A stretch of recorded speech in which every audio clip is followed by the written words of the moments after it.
Bana Nzambe, ok, na site internet www.lenazarien.com.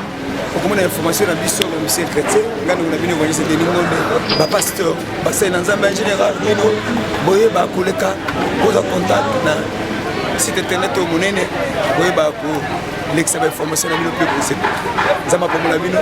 Katina maboko na yo, yonde bomoy na ngai, yo zali Nzambe na mawa.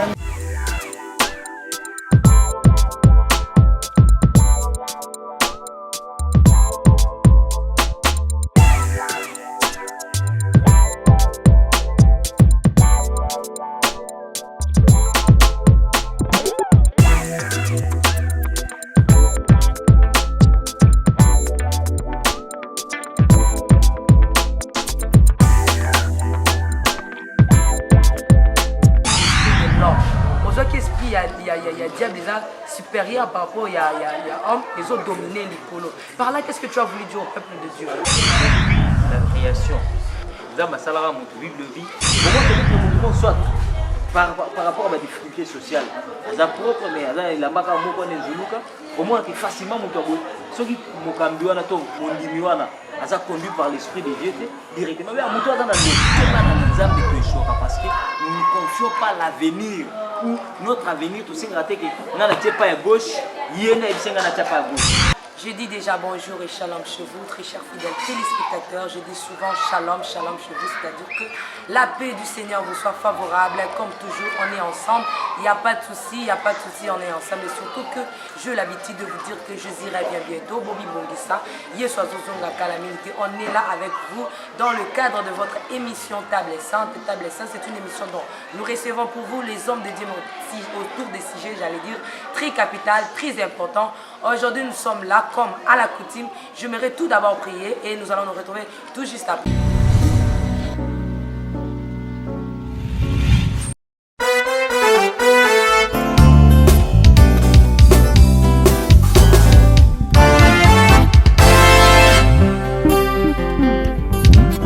Yesapangosi pinzoli na vinangai pia longoli bapota na motema elongiama wa ebongwani nesengo bato basutuki na sina komi séduit mpona Yesu mpona Yesu Salomon l'homme sage avait déclaré ce qui est courbé ne peut se redresser tango Yesu aye mokolo na sabata ye abongisi mokongo na ngai bato basutuki ngai nakomi geri mpona Yesu mpona Yesu mpona Yesu ngai oyo nafandaki na beteza nazangaka moto abwakanga na mai baoyo toya na bango babonga bayaki nsima na nga bazwa guérison ntango elomba belemi liboso na ngai.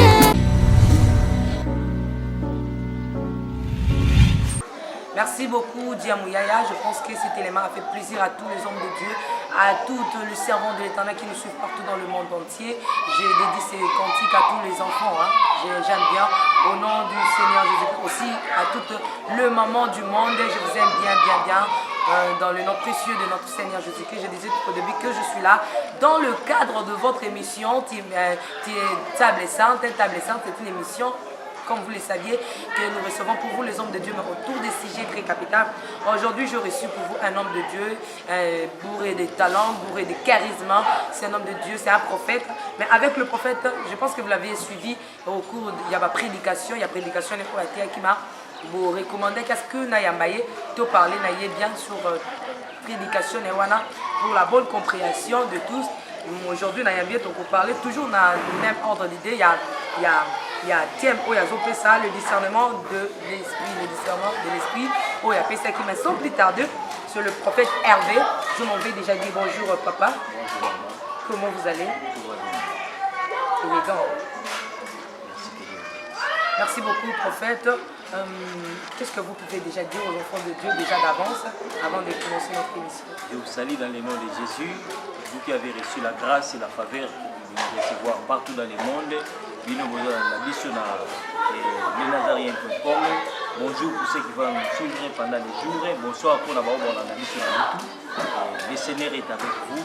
Je vous bénis parce qu'il n'y a pas d'effet d'hasard, il y a que la providence divine, n'a pas molizambe, l'opportunité, la grâce pour des bichos, l'opportunité, Maman Tiffany, au petit bichot, en fait que tout, solo là, il nous a banana. Merci beaucoup, l'homme de Dieu, le prophète. L'autre fois, on parlait sur le grand thème Oyo, le discernement de l'esprit. Je vais reparler en gros, prophète. Olingo Ibisabana en un seul mot, avant qu'on apporte la question au peuple de Dieu, qu'est-ce que tu as voulu dire aux enfants de Dieu en bref? Et en bref, j'ai voulu dire que dans la vie de l'homme sur la terre, en réalité, c'est l'esprit. Pourquoi? Parce que l'homme est tripartite. Dans l'homme, il y a le corps, il y a l'âme et il y a l'esprit. Et Zambé et Razolobana plus s'adresse à l'esprit. Parce que c'est l'esprit qui retourne vers Dieu. Et c'est comme ça que vous verrez dans Job, en réalité, dans l'homme c'est l'esprit, dans le livre à Job. Et partant en vous allez comprendre que tout ce que l'homme fait sur la terre, c'est conduit d'abord par l'esprit. Or, nous avons dit, soit c'est l'esprit de Dieu qui conduit l'homme, soit c'est l'esprit du diable, et l'homme est conduit par ces deux esprits majeurs. Et il y a de subir comme influence, il y a mis mobile balai au total. Et c'est ainsi que nous tous discerner ce que je suis en train de faire comme acte qu'on a posé, nous a conduit l'esprit libre. Et c'est comme ça que vous allez voir que soit acte de ça, il n'est pas responsable de cela. Rien que parce que l'esprit méchant, le diable qui est un esprit aussi, a conduit. Et vous allez voir qu'il a plus loin même à conduire même dans le cadre d'engagement. Il part aussi jusqu'à ce qu'il y jusqu'au bout du mur. Or, vous allez voir que Dieu dira, je connais des projets que j'ai formés pour vous, des projets de paix et de bonheur et non des projets de malheur. Donc cela revient dire que par son esprit, quand il conduit l'homme, dans le cadre d'activité, dans la vie spirituelle, dans le cadre du foyer, dans le projet, c'est pour lui amener l'accomplissement à Jérémie chapitre 29. Mais par contre, quand il dit, je connais moi l'Éternel, les projets que j'ai formés pour vous, les projets de paix et de bonheur, non des malheurs, c'est qu'il y a un monsieur quelque part qui est le diable, lui ne fait que préparer des projets de malheur. Mais comment est-ce qu'on va aboutir dans un projet de malheur? Il va aussi s'incarner dans le petit esprit qui est l'homme, à conduire soit l'erreur, soit les psychosabaligité, soit natanza baligité, afin que Azoua, Makasi, il y a accompli des scènes magnifiques. Et c'est comme ça que nous avons dit qu'en réalité, dans l'homme, c'est l'esprit. Merci beaucoup, prophète. J'aimerais un peu te poser cette question. Dans le cours, il y a la prédication, nous avions suivi. Tu as parlé à ce que l'esprit de l'homme. Aux autres esprits, il y a diable supérieur par rapport il y a homme, les autres dominés, les colos. Par là, qu'est-ce que tu as voulu dire au peuple de Dieu? Depuis la création, dans ma salara, mon Bible dit, l'Éternel a créé l'homme de paix inférieure avec Dieu. Et quand l'homme a péché, à perdre gloire en Zambie, à perdre place naïe. Et c'est comme une personne qui était travaillée dans la compagnie, Azalaki na grade moko élevé, après bavure moko, a comme une rétrograde. Le fils, même sur Kazongi, Moutouana Bazongi, c'est la place où il y a une étape que la personne doit suivre. Et dans l'autre étape, ville aux alatés, il y aura un intermédiaire, et alors quand l'homme a perdu la place ou la gloire de Dieu, il est devenu inférieur. Et l'homme, quand nous parlons, à l'époque ou dans l'état, il y avait qu'Adam lui-même. Mais Adam, toujours le Adam, bisogno sur la créature, tout le humain, tout ça, banani, descendant il y a Adam. Et c'est comme ça que vous allez voir que c'était Adam qui a péché, mais tous on a subi les mêmes conséquences. Il y a péché à Adam. Donc tu comme une subalterne, tu comme une inférieur. Dans ça, tu as place. À supériorité. Maintenant, lorsqu'on dit que Dieu souffla dans l'homme, il y a soufflé paix manekatiamu. Et là, on est levé la côté parce que même à temps l'homme a péché, a se diminué, que nous soi-disant diable a joué le devant naïe et que l'homme a comme naissé que diable a commis qu'on placer qu'on imposer la loi naïe. Maintenant, l'ongoli te souffle au attaque katiamu, ma charisme et ma capacité au attaque les colo ya et le bélioni par là. En réalité, c'est quoi? Les années qui mouto les lots par exemple, bah dit que non, mouto yo bah mouto bah excommunié l'église par exemple. Le monsieur va excommunier d'office comme un vendara l'église. Ayebi makambu ba rite sur l'église, ayebi ba pratique sur l'église, mais il ne fait plus partie de la mandat sous l'église. Vous comprenez un peu? Donc d'office on exercer par makambu pour lui. Et ça, c'est une efficacité, ton impact de mon côté. Donc, le mandat est retiré. Vous comprenez un peu? Le mandat est retiré. Donc, à cause de la wana, n'est étiquette. Et c'est comme ça que vous allez voir que pour dire par rapport à souffle lobby, Dieu, quand il a créé l'homme, il souffla dans les narines de l'homme. A soufflé quand il est l'homme devint une âme vivante. Et vous allez voir qu'il a soufflé, c'est son esprit qu'il a donné, qu'il a donné à l'homme. Mais, dans le plan, il y a des gens qui nient. Dieu a créé l'homme pour qu'il soit éternel. Et c'est comme ça que quand l'homme a péché, nous avons dit que Dieu est poussière et tu retournerais dans la poussière. C'est là que vient dire que Moutouana a destitué la plan de Vous comprenez un peu? À perdre ma qualité, à perdre ma compétence. Et l'homme ne pouvait plus engager l'éternité. Vous comprenez un peu? Et c'est comme ça que moi que Moutou a zonga na place à Outinini na Mabélé. Mais quand même la croix te parle quelque chose. Oui, mais place au moniteur par rapport il y a discernement.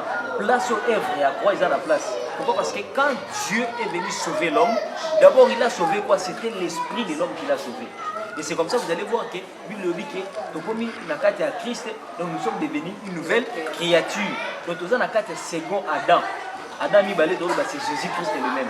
Quand ça la œuvre il y a rédemption. Mais c'est par l'esprit d'abord. Et c'est comme ça moi-même il y a eu une question qui a été posée dans le ciel. Qui enverrai-je? Et on a posé la question, on retrouve dans Nan. Et babi silence ezalaki. Bon, Nan ezalaki ramona. C'était d'abord dans l'esprit, c'était pas dans cette chair. Et c'est comme ça mon œuvre à Christ et bandaki l'esprit et puis il s'est manifesté dans la chair, c'est ça. Merci prophète, comme vous croyez à cette œuvre de la croix, maintenant quelle est l'importance que l'homme puisse toujours se souvenir ou bien de discerner esprit? Parce qu'il croit déjà, la Bible nous dit qu'il a effacé l'acte, tout ce qui nous condamnait, il soit effacé, on a dit qu'on a liberté, on raisonne, et le quoi salami, on met la main à calculer, salami pour non, croix est déjà disposé pour la biso. Maintenant, les autres ne sont discerner tous, il y a esprit. Dans le livre à Corinthiens, vous avez vu il y a divers dons, il y a diverses manifestations, il y a diverses opérations, mais c'est le même esprit. Entre autres, batailles qui est le discernement des esprits. Donc, cela revient dire que Paul Erazolo Bango, donc il mettait un accent pour dire que le discernement des esprits comme un don qui est aussi un esprit, parce que tout don c'est un esprit, parce que c'est immatériel. On appelle l'esprit tout ce qui est immatériel. Alors, Erasui a tient Mundelo pour dire que le discernement des esprits, c'est là qu'il vient dire qu'ils ont la place dans eux, avantage dans eux, besoin dans eux, civilité. Et vous allez même voir que Christ et Yemoko est accueilli, n'est pas la zone au parce que Paul est après Christ, après œuvre à croix. Il y a ici sur Makamouana. Au Kenénakat, il y a 1 Corinthiens chapitre 2, il dit que l'homme spirituel juge de tout. Car lui-même n'est pas jugé. Donc il juge de tout. Donc il ne juge pas selon la chair, mais il juge de tout. Et c'est comme ça que vous allez voir que la Bible de Badikambu, il y a discernement. Et vous allez même voir le Seigneur qui est le maître par excellence. Jésus-Christ, et il fallait que nous couchions à Jérusalem. Pierre a dit, Seigneur, on Jésus a tallié les loups. Alors il dit, arrière de moi, Satan. Pierre a dit, Mawa. Pierre a dit, ah, Obengane Satan. Abi non, dans le lobby, il y a Satan. Mais esprit est le bicatino, né dans le béli. C'est l'esprit du diable. Mais apparemment, yo ngio ke donc kufa mama Tiffany oyebi ke non bombe eza place boye oyebi ke basasin batelemi place boye mutu to moninga na yo elle se non maman okende okufa te peut-être nga nde na koprotéger on ne sait pas peut-être toko épargner mais au répondre mutu wana oyebi ke moninga na nga makambo zoloba eza molimo mabe nde lobi kati na yo j'ose croire que soki moninga na ji maloba wana tambusi yango na bato mibale to misato a expliquer contexte moto montre en plus raison mais or yo qui oza la personne nous a révélé au comprendre que maloba ozoloba wana eza pona ko intercaler plan moko nzambe malamu ozoluka esa nini et se réaliser et c'est là l'importance du discernement. Pourquoi? Parce que il y a des choses qui se présentent comme malamu na miso ki bomoto et yo kama malamu et que osala malamu mais en réalité il y a une main cachée de l'ennemi. Mais la majorité vous allez voir que s'il n'y avait pas l'œuvre de la croix mais muto alingaka bika na mokili azate et le diable a voulu intercaler l'œuvre de la croix na kati ya munoko nani il y a Pierre pour que l'œuvre de la croix et se réaliser tout. Mais prophète, j'aimerais un peu te poser cette question. La majorité y a battu, la majorité des gens disent que selon le discernement là-bas, mon statistique n'a pas ça. Sur 100%, 99 ils allaient à Satan. Je suis à Satan. Je suis à Satan. Bon, on les a battus. L'esprit de Dieu ne fait jamais de l'erreur. L'erreur est dans la carte de Molimo Nzambe. La carte de Nzambe, na Molimo Nzambe, il n'y a pas d'erreur. L'homme est imparfait, c'est Dieu qui est parfait. Or, Dieu est esprit. Et l'esprit de Dieu habite en nous. Et c'est comme ça qu'on dit par rapport, il y a discernement et l'esprit. Et partant en nous, quand une personne a réellement un esprit de discernement, il ne va pas voir que Dieu. Quand une personne a réellement le discernement, il ne va pas voir que les diables. C'est comme si la réponse est toujours les diables. Hein, dans ces systèmes de discernement des esprits. Il y a soit soit la personne est conduite par les diables. Parce que si tu n'as pas l'esprit de Dieu, le Fils, tu as l'esprit du diable. Parce que tu as vide, tu n'as pas à la vide. Vous comprenez un peu? Soit c'est Dieu qui habite, soit c'est le diable qui habite. Et c'est comme ça. Et c'est comme ça que vous allez voir que plusieurs personnes au bazar conduisent dans l'esprit, il y a diable et tombé, parfois sentiment. Au moins, il y a makambo ezali na kibomo.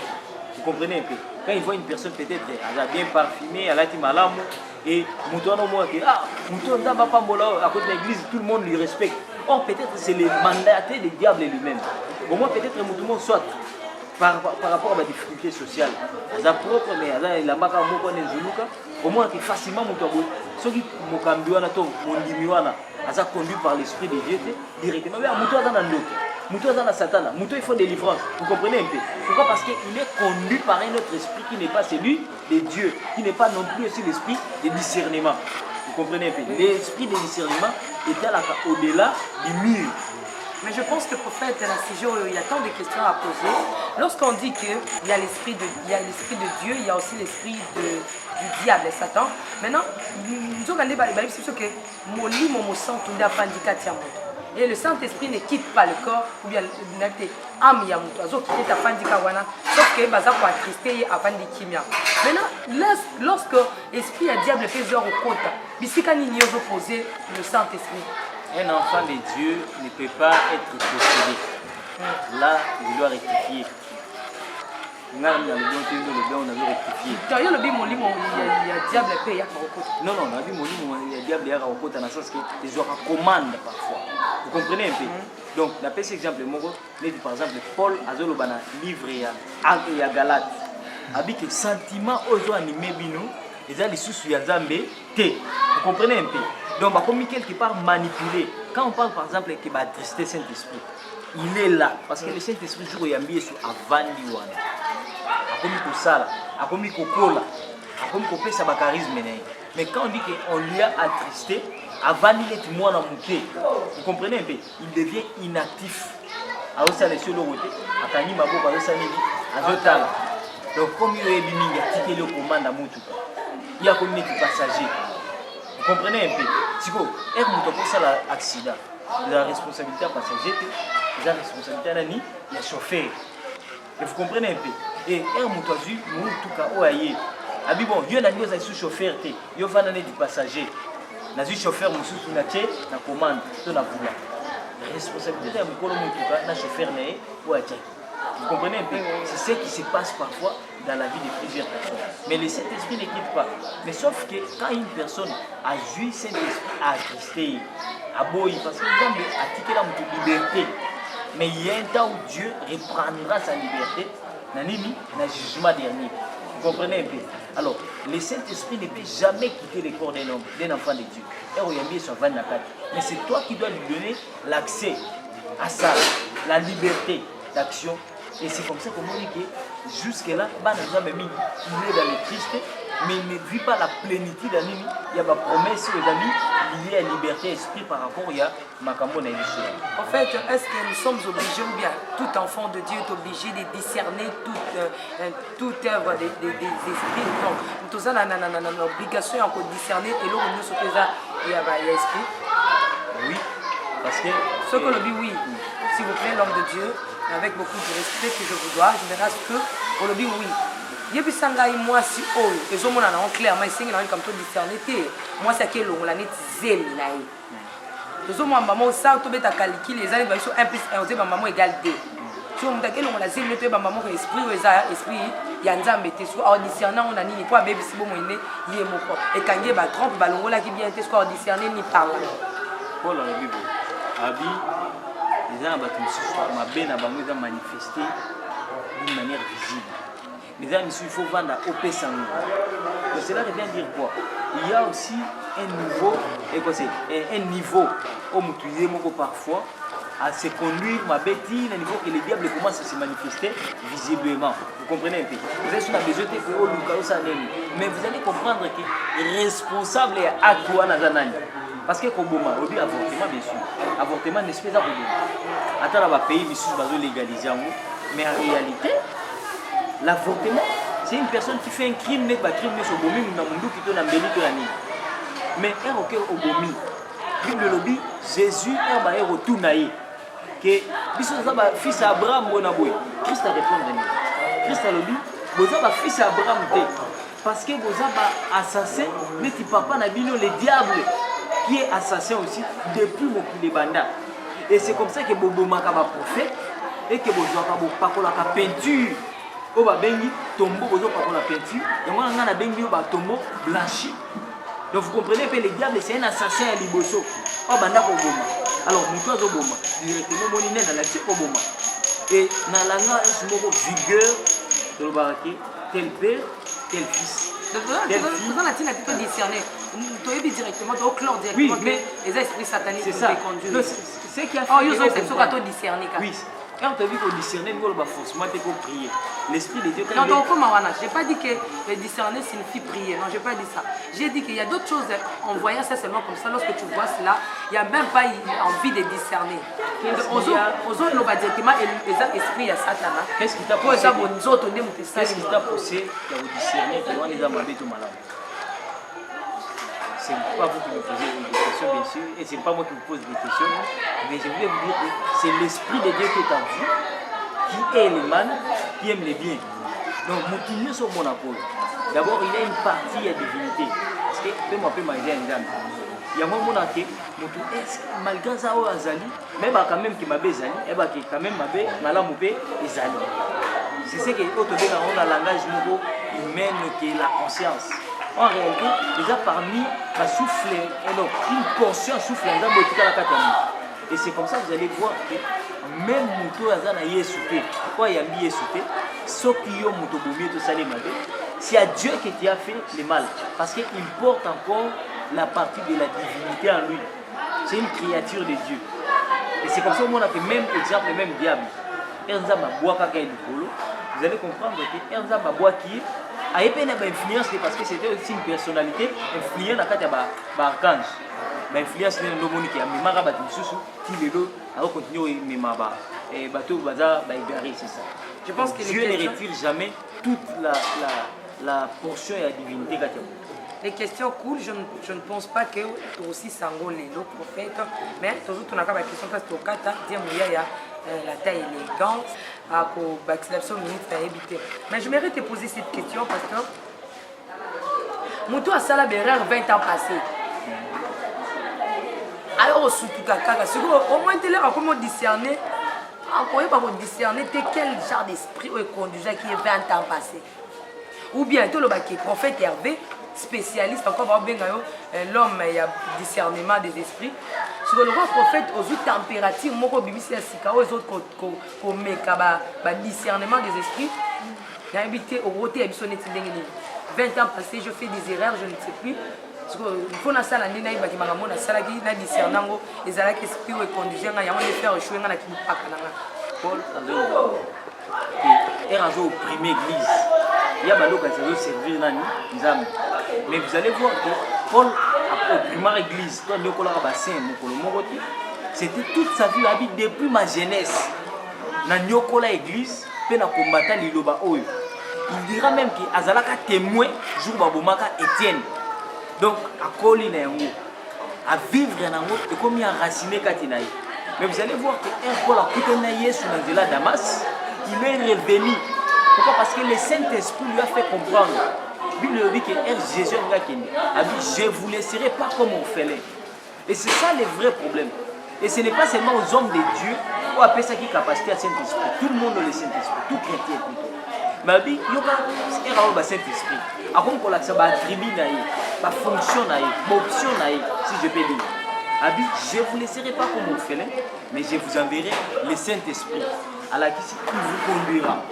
donc le Saint-Esprit a conduit en bas donc ce qu'il y a une erreur c'est qu'il a conduit une erreur il vous conduira dans toute la vérité le Saint-Esprit vous révélera ce qui est de l'avenir donc vous comprenez que l'avenir si même dans Nzambe bisoba na Nzambe tochoka parce que nous ne confions pas l'avenir ou notre avenir tout c'est raté que na na pas à gauche yena ibisenga na pas à gauche na pas à droite yena ibisenga te que na pas à droite rien que l'aspect il vous conduira vous allez voir un enfant de Dieu qui a le Saint-Esprit abonde la sœur ton frère dans l'église vous allez voir que sœur wana ayebani peut-être na moko grande sœur na tie en contact avec non mobile wana asungaka basi malamu azali divorcé d'ailleurs aza bien célibataire ainsi de suite il a de l'argent il a telle position sur OK famille a biso bongo la sœur vous allez voir dans le Cameroun akoboya même kozala na discernement po banzelo naza eza malamu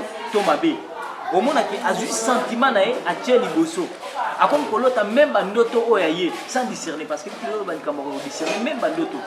Donc le Saint-Esprit nous donne la capacité de discerner même les songes au yomo kosali. Donc ils font là jusqu'à l'horizon Horizon oui. Et alors partant dans vous allez voir à junior ça a englobé à qui apporte dans le bal wana. Comme bon au pesi là. Poste pe qui na fonction pe ko ya mbongo sili. Comme alinga ki mobile wana te. Alinga ki mbongo na. Qu'est-ce qui va se passer à cause de la crise? Vous allez voir vie na ezu tournir moko à kanakité. On va donner le nzamba tiki nzamba na confiance ko mo ngai. Or c'est le Saint-Esprit qui a conduit qui est. J'ai dit non. Vous comprenez un peu. Mais quel est l'esprit qui lui avait conduit?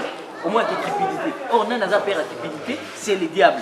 Vous comprenez comment est-ce que par rapport il y a la capacité de attribuer à Nini le Saint-Esprit toujours avec le discernement. Alors le Saint-Esprit vous révélera ce qui est de l'avenir. Alors il vous révélera aussi ce qui est du passé. Il vous convaincra sur ce qui est les péchés. Donc Saint-Esprit va conduire karaté, mais il va conduire paix. Vous comprenez? Il va conduire karaté, mais il va convaincre paix. Donc il y a un rôle, un tribu. Vous comprenez un peu. Donc c'est comme ça que vous allez voir que Bananza Minger Bakoyaka, Nakata Libu, Nakata Fausse, Nakata Libu, c'est parce que Baboyaka Koyokaye, Baboyaka a discerné, parce que le Saint-Esprit parle toujours dans l'homme. Même à devant le mariage, vous voyez, il faut discerner. Oui. Maintenant, comment discerner? Comment tu peux discerner? Tu peux discernement. On peut avoir une prière à 100 jours, on a discernement. Je ne sais pas moi ce qu'on peut faire pour discerner Dieu est esprit. D'abord, quand Dieu. En réalité, de l'homme aussi, c'est l'esprit. C'est l'esprit.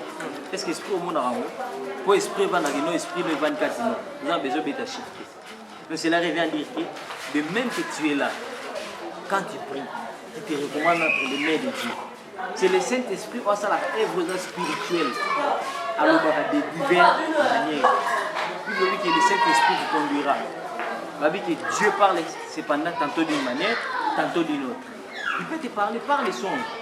Il peut te parler par des visions. Il peut te parler d'un discernement ou peut-être mais en fait, s'il vous plaît, là on voit que le Saint-Esprit peut te parler aussi par les songes. Excusez-moi, mais par les songes, là, il faut discerner que ce songe. Quand tu as prié ça pour toi dans la position, la paix exemple moto. Yo limite exemple à conduire, vous avez déjà la position où vous ici. Exemple, il y a frère na biso na Bible, où azalaki prophète Balaam. On a Nombre chapitre 24. Alingaki de maudire Israël. Nzamba pekisaki le fils.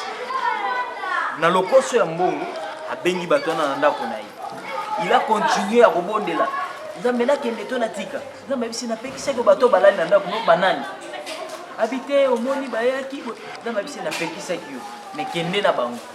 Vous comprenez un peu? Donc Dieu lui a autorisé par la volonté permissive. Parce qu'il a manqué le discernement et l'autre dans et c'est comme ça que même Balaam a exercice Dieu a tenté même à bomber dans Zéla. Vous comprenez? Donc s'il avait le discernement, c'était déjà la volonté parfaite de Dieu. Donc il n'a pas voulu koyoka ozamalobi. Ndenge na lobi dès le début que Nzambe atiki la liberté action. Vous comprenez un peu? Mais azela la terminus. Et c'est comme ça qu'on dit que même l'Ecclésiaste va dire, jeune homme, réjouis-toi de ta jeunesse. Mais sache qu'un jour, Dieu va t'appeler au jugement. Vous comprenez? Donc, dans ma tique, a exprimé volonté naïve. Mais à tique, elle a vendu des autres. Les années qui par exemple, par la vision de Kinshasa, nul n'est censé ignorer la loi. Mais la loi, parfois, vous avez la sauté. Mais vous remarquerez que l'État va dire la haute. Une fois, yo ont brisé la loi de l'État-Unis à s'attaquer. Et c'est comme ça que Dieu agit par rapport à la prérogative à Pessinamini. Merci beaucoup pour ça. Nous sommes arrivés pratiquement à la fin de cette émission, mais c'est vraiment un thème très important pour la micro-lézoya. Il y a poussé parce que les autres sont déjà sur la tente. Je bénis le Seigneur pour l'envelopper grâce au accord d'émission. Je sais que c'est une émission très profonde. Il faut tout toucher parce qu'en réalité, depuis Mokilebana, c'est la loi de l'esprit qui a dominé.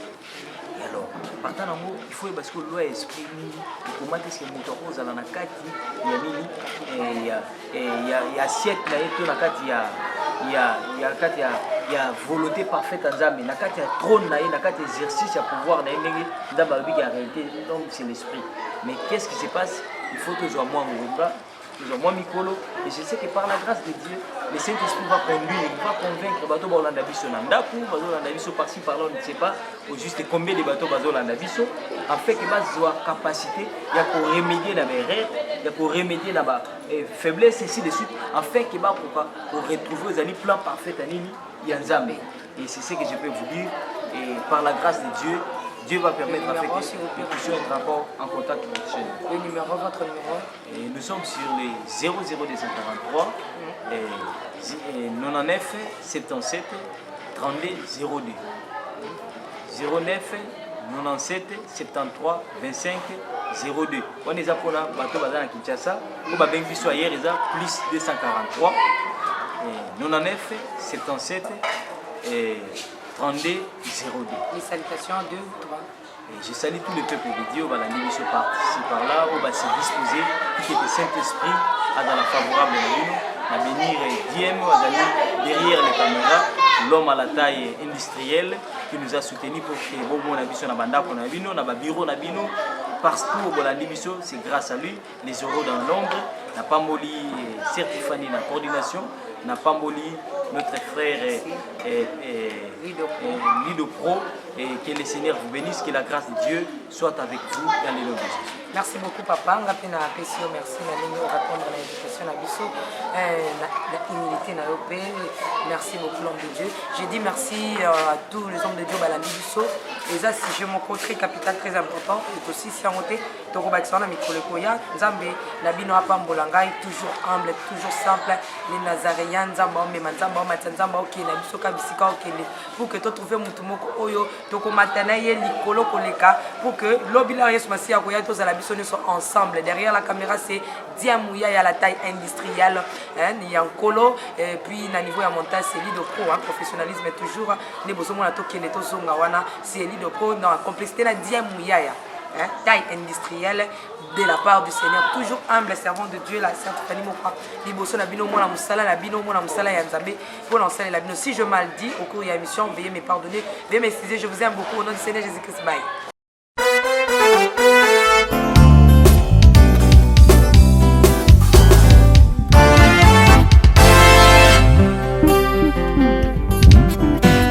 Pango sepinzoli na vinangai pia longoli bapota na motema elongia mawa ebongwani nesengo bato basutuki na sina komi sedi bona Yesu bona Yesu Salomon l'homme sage avait déclaré ce qui est courbé ne peut se redresser. Tango yesoye mokolo na sabata ye abongisi mokongo na ngai bato basutuki ngai na komi geri bona Yesu bona Yesu bona Yesu